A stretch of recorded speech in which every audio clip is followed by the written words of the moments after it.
Okay, in this next section, we're going to talk about enteral feeds.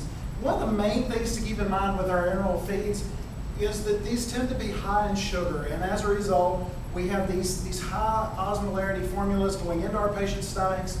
This formula also goes into our GI tracts, where we get patients that have chronic diarrhea, and so that's something we need to be assessing for in this patient population. One of the things we also want to keep in mind if this is happening is we may need to look at slowing the feeds down. We may even switch formulas, and we'll look at that in a little more detail later on in the chapter.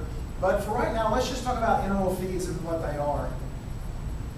By definition, an enteral feed is any administration of nutrients directly to the stomach, the duodenum, or jejunum with a tube. So these aren't foods that our patient is actually taking in, but these are feeds that we're doing via some type of access device.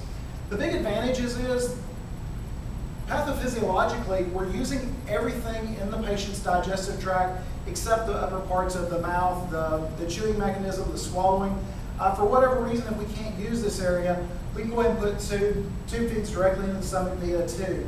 That tube can go in a couple of different ways, and we'll look at that. Why do we do this? Why don't we give our patients that need feeds just TPN? We can meet all of their needs with that. Clearly, cost is a factor here. Remember, these formulas are much cheaper, but we also have a risk for infection whenever we do parenteral feeds, those going into our veins. As we access those central lines, we have a risk of air embolism. We also have a risk for rebound hypoglycemia. So we need to look. If everything that the patient owns is still functioning properly except the swallowing and the chewing aspect of the upper GI system, then let's see if we can utilize what we already have and maybe reduce our patient's risks. Again, this maintains all the functionality of everything the patient has. We're not shortchanging anything. We don't have the problems with disuse. We don't have to figure out what to do with the stomach acids and stuff there. These will all be utilized as the patient gets nutrients brought into the system. Why do patients need tube feeds? Well, we talked about things like cerebral vascular accidents or strokes. So we have swallowing dysfunction, we have dysphagia. Maybe a motor vehicle accident, we've had our jaws wired shut for healing, and so we're not able to utilize that pathway. So this may be one of the reasons why our patient has enteral feeds. The other thing, sometimes our patients, especially like our burn patients, now have caloric requirements that are absolutely astonishing. These people may have been able to get by on 200 to 2,500 calories a day, and now because of their disease process, because of this burn and the healing that has to happen, these patients may have calorie requirements in excess of 5,000 to 6,000 calories a day. How does a patient get that in? This is one way that we can do that. If we're going for short-term therapy, one of the things that we need to know that we can use is the nose. That's always an option. We've seen patients with tubes in their nose. We also can use the orogastric route. You have to be careful with that, especially with confused patients.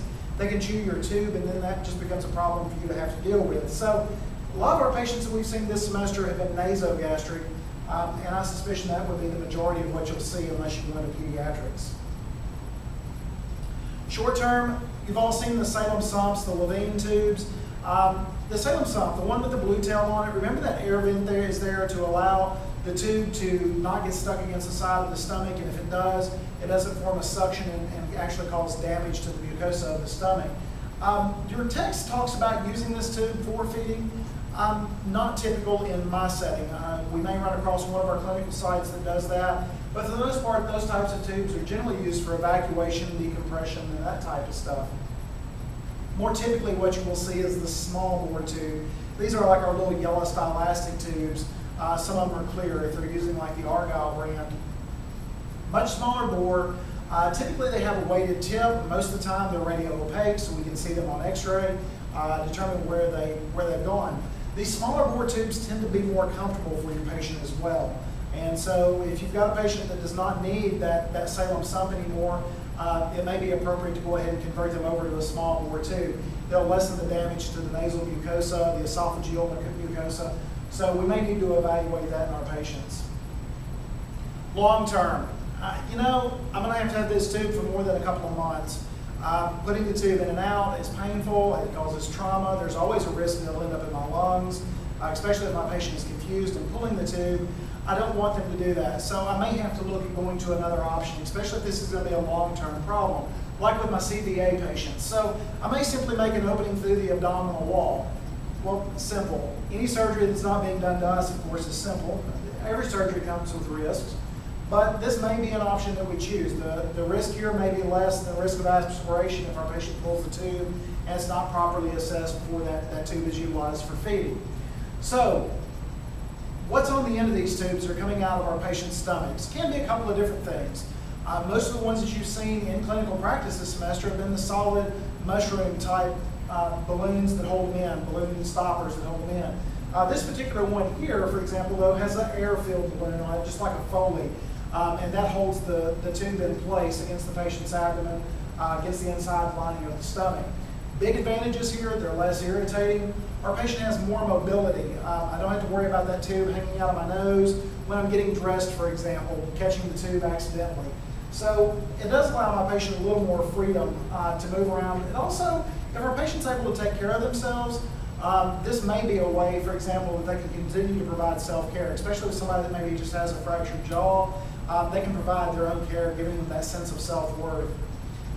This slide just demonstrates a couple of different types. You've got the precutaneous esophageal gastric tube. You've also got a button here. This one actually looks sort of like a Mickey button. You've got the inflation port here that holds this balloon open. That's either done with normal saline, sterile water, air, depending on the manufacturer of the device. This one's got that solid mushroom type tip on it, a little crossbar that holds it in place. You've seen both of these at this point. As you continue to see them, take care of them. Make sure that when you're moving them around that you're being gentle with them. Even though they've been there for a while, they may cause your patient some pain, especially if you go to pulling on it. Be careful, like during wheelchair transfers, that you're not getting that peg tube hung up, because you can't actually remove this thing from your patient accidentally. A couple of types. We tend to see the low profile in our patients that do have head injuries. We see them a lot in pediatrics. They're much smaller. Some of the brands that you might see are Mickey or Microvasive. You may have heard those used.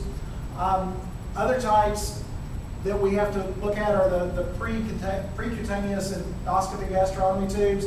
These are ones that basically have got the long tail on them. You've seen those also in SimLab, and I know we've seen them over at our facilities like Chenal. So how do we care for these things once our patient has them in? Because that's going to be something that we have to provide for this patient, is care and reduce the risk of infection.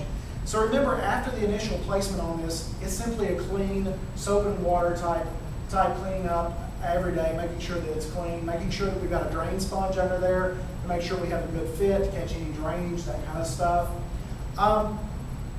If you have gastric contents that leaked onto your patient's abdomen, you're going to need to do some collaborative care. You're going to need to contact the team and say, hey, we need some type of ointment to protect this patient's abdomen. A lot of our diaper formulas do real well for that. Lantiseptic, there's another one out there, Sensicare. These are all things that you may run across. Some of the nursing problems you're assessing for with these types of feeds, some of the things that I might expect to see on your plan of care, disturbance in self-confidence, disturbance in self-body image. Because now I've got this tube either coming out of my nose or out of my abdomen that, quite frankly, I wasn't born with and makes me look different from everyone else. So we need to make sure and address that with those. If our patient's going down to have one of these placed, all of the same problems that we have with all of our surgical patients, anxiety, knowledge deficit. During this procedure, we have circulation issues. Those are patients lay prone in one spot. Recovery, we have airway issues, we have nausea, we have vomiting. All of those general surgical concepts that you have built at this point as far as problems, you can use with this patient population as well.